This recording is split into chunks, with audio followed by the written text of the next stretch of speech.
Hello, it's been a little over a month since I've settled into New York, and I wanted to make a video about just an update what I've been up to in the last month.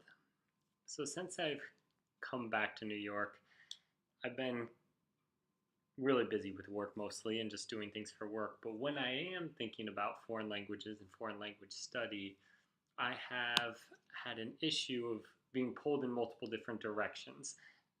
I hear a different language every single day. It excites me. It makes me want to learn other languages.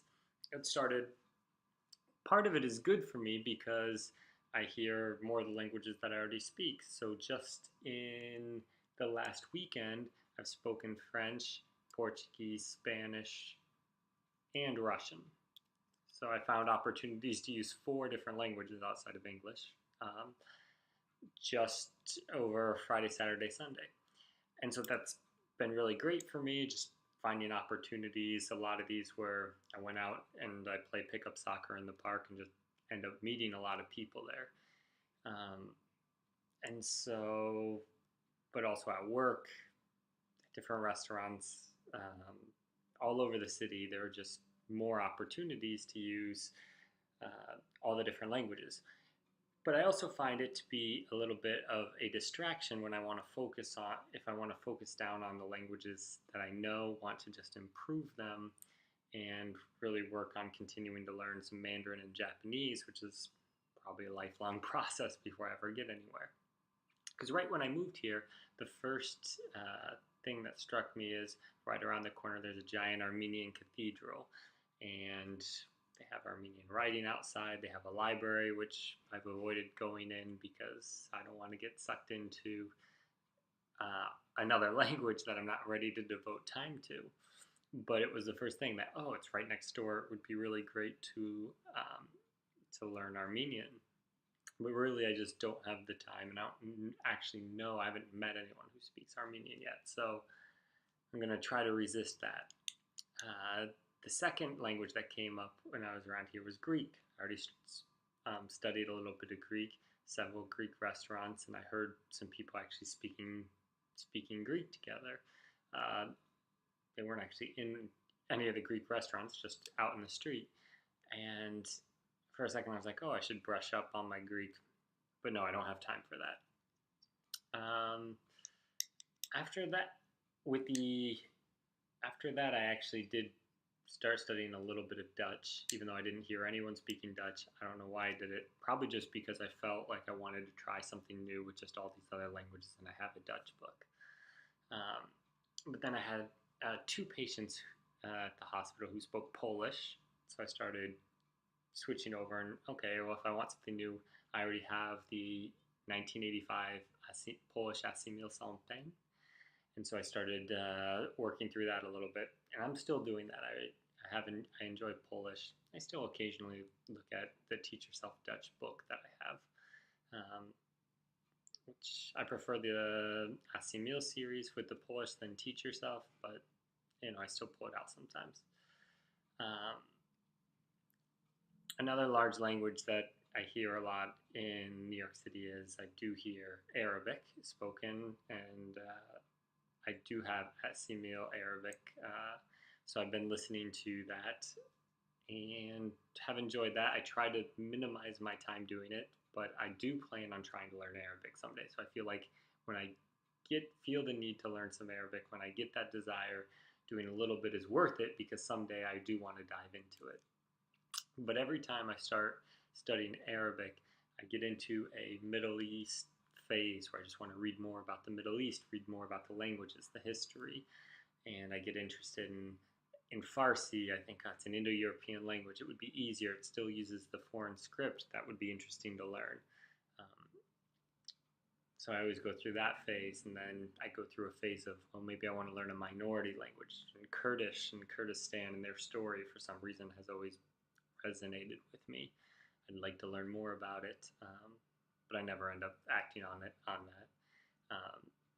And then that usually leads me to think about maybe Turkish, maybe Hindi, just as a South Indian language, or a South Asian language.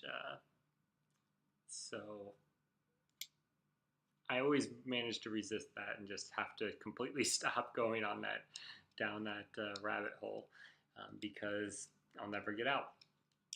So then, more recently, I've been able to push aside all the distractions and really get down and um, get a bunch of audio material when I'm walking, when out walking my dog, who's sleeping, and start studying and mostly doing listening to Mandarin.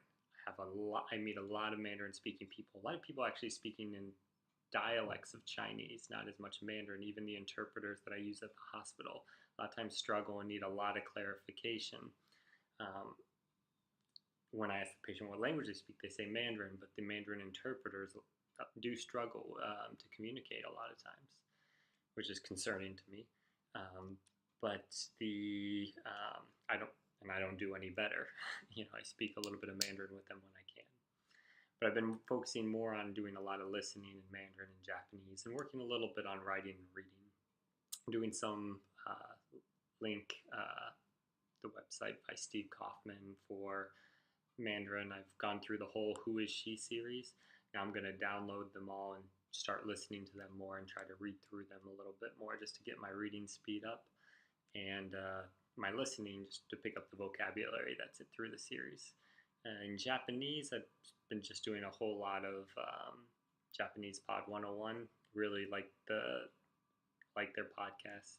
I also do pop-up Chinese a decent bit. I really like that podcast as well for Chinese. So mostly been doing that.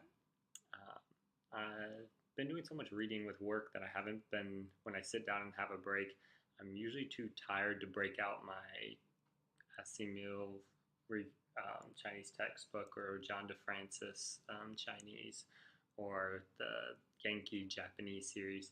So that's part of the reason why I've been also part of the reason why I've been pulling out the Teach Yourself Dutch or the Asimil Polish is because when I want to just do something for 2 or 3 minutes, I can quickly do a page or two of that, feel no guilt for just picking it up, dropping it, and it's just something that's fun to do before I go to sleep. And doesn't quite need all the attention and the real focus I need when I'm studying Japanese and Mandarin. The last language distraction I have is when I have been doing that, I've been watching like lang-focused videos on occasion and comparisons between Japanese and Korean. And when I get frustrated with the characters, I occasionally think it has a similar agglutinative structure like Japanese does, but it has a fascinating, unique, logical writing system, the Hangul writing system that I would love to learn, and that would make learning Korean probably not any easier and realistic. That's how I bring myself back down to earth, is that it won't be any easier. It would be another lifelong endeavor that would be very difficult to learn. But on occasion, I think, maybe it would be really fun to learn some Korean. But that's basically my language wanderlust that I've been having. I try to keep grounded and stick with what I have to try to not make myself any more thinned out than I already am, and try to strengthen the languages that I have been studying and learned. And that's it. So that's what I've been up to.